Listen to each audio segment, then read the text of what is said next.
with the Federal Bureau of Investigation's Director J. Edgar Hoover accused Marcus Garvey of using the U.S. mail on trial. After 11 hours of deliberation, the jury was called in by the eminent Jewish jurist Judge Mack and given a second set of instructions without their request. The gist of it was that if they had come back with a not guilty or hung jury, to remember the expense in which the government would be put, the public would have lost time, the court, the jury, and the witnesses would have to go through the entire exercise again.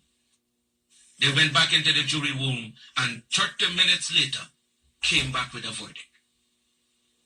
Justice is greater than the law. If justice was not included in the law, then the law would be of no use to us as human beings. What I was concerned with was the truth. I asked no mercy. I asked no sympathy. I asked for justice based on the evidence given in the courtroom. I later found out that the judge wanted to speed things up because he had an appointment with the International Zionist Convention in Chicago.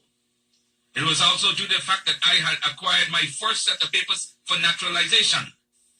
In my closing statement, I told those 12 men that they were to judge a man by the testimony, by what had been brought into the case, by their judgment of what is wrong and what is right.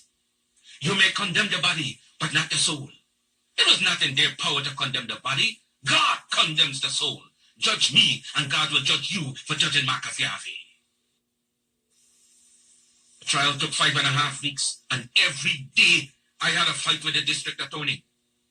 As we went along, I realized it was impossible for me to escape the traps that were being laid out by the press, rival organizations, personal enemies, foreign governments who were interested in me being convicted. No one, not even the absent attorney, could have fought for me as I fought for myself, because he would have been risking the friendship and goodwill of the powerful influences that were aligned against me. There were several witnesses brought in by the government, who probably because of a bribe would say anything the prosecutors told them to. For instance, Edgar Gray, a man with a superabundance of intelligence, could not say where he was really from. He claimed he was born in Sierra Leone, West Africa. That man was a coconut born in Antigua. Superabundance of intelligence, could not say where he was really from. He claimed he was born in Sierra Leone, West Africa. That man was a coconut born in Antigua. Gray disappeared from the UNIA with funds of the organization, which he handled in my absence and for whom a warrant was out for his arrest. There was also Leo Healy. I regarded him as a friend. The very morning when he came in to testify, I met him outside, shook his hand, not knowing that he was there to testify against me. And he said I was a good man, then I was bad because I did not pay him the bills of the Black Star Line. Garvey was not the Black Star Line. We were not asking his opinion of the Star Line. We were asking his opinion of Marcus Garvey. He said understand that he believed that I was a member of the Ku Klux Klan. Now he knows there ain't no black man a member of the KKK. Well, when we placed Mrs. Lawson on the witness stand, well, she wore dark glasses, obviously to obscure the movements of her eyes and her line of stare as she tried to communicate with the prosecutor. During cross-examination, we asked her to show her subpoena. And she fumbled around and looked at the district attorney, lowering her head, waiting for his approval. She said she bought stock in 1917, even though the Black Star Line never sold stock in 1917. It was not in existence then. She claimed to be sick, as were two other witnesses who were able to make a quick $30 in the 5 minutes they spent on their stand. Prosecutor wanted to appeal to the sympathy of that jury. A young man named Cargill admitted on the stand to the dismay and disgust of the prosecutor that he was told what to say concerning the circulars and letters supposedly brought in as evidence in the case. Folks tried to misrepresent me and say that I do not like white people. Some of my best friends are white. The bishop, who was my friend since my youthful days, testified. When I asked him of his opinion of Marcus Garvey, he said, doubtful.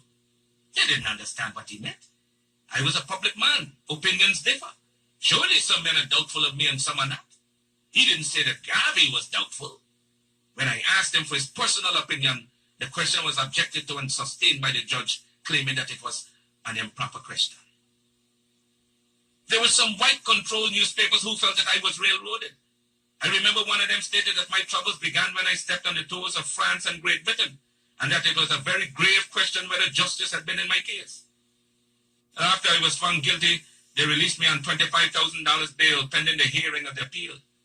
While waiting, I formed the Black Cross Navigation and Trading Company, business enterprises which comprise the Negro Factories Corporation, the Black Eagles Flying Corps, dress and millinery shops, a publishing company and printing plant, a phonograph company, a restaurant, laundries, a black doll factory, a hotel, a chain of grocery stores, and the Royal African Motor Corps, a fleet of moving vans. I was in Detroit when the mandate was handed down. Having received a telegram to return immediately, I got on the first train leaving for New York. When I arrived, I was brutally seized by heavily armed men and pulled from a Pullman car at the 125th Street station and taken to the Tombs prison.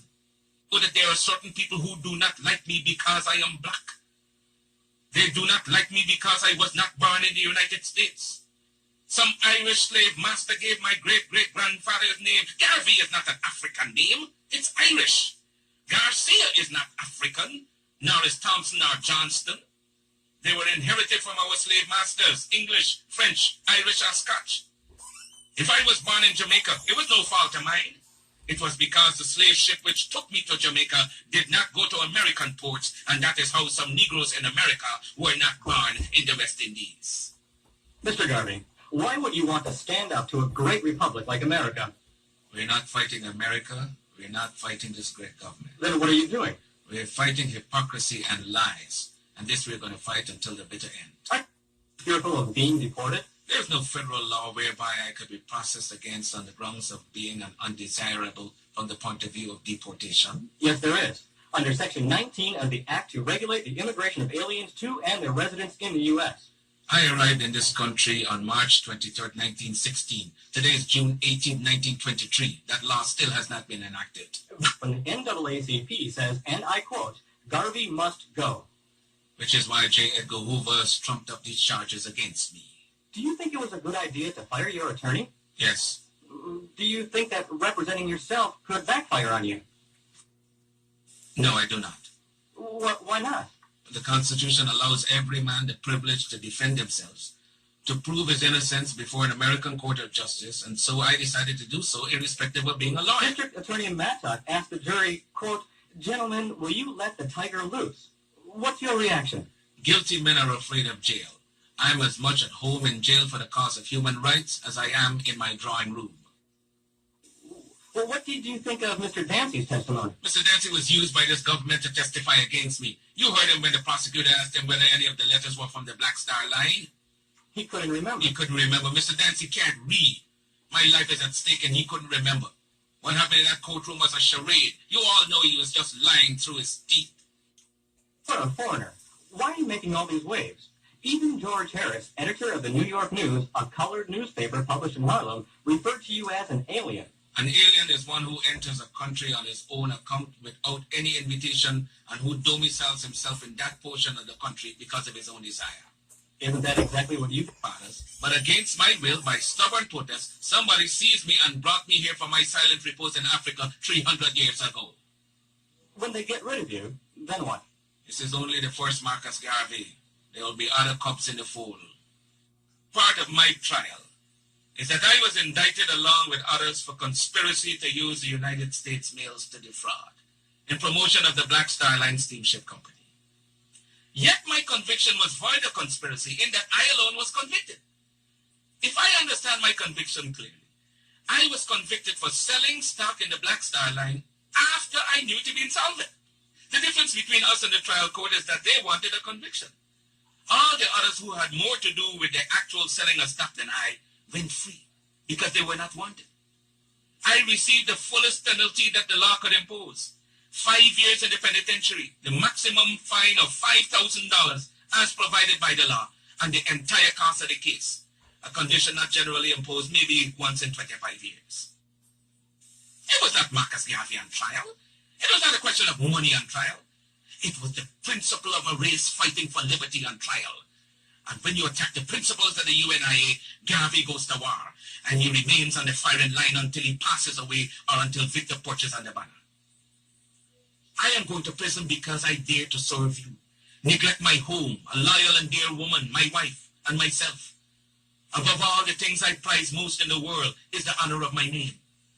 I have never in all my life, to my conscious knowledge, done one mean act. Because it has always been the policy of my life to live with honor or die for the principle. How well I have succeeded is made manifest in the sweeping consciousness that has taken hold of the race in Africa, America, the West Indies, Central and South America, Asia, and my imprisonment for so doing. The National Association for the Advancement of of colored people, and others who have combined to fight the UNIA are going to be disappointed. As they cannot harm Marcus Garvey.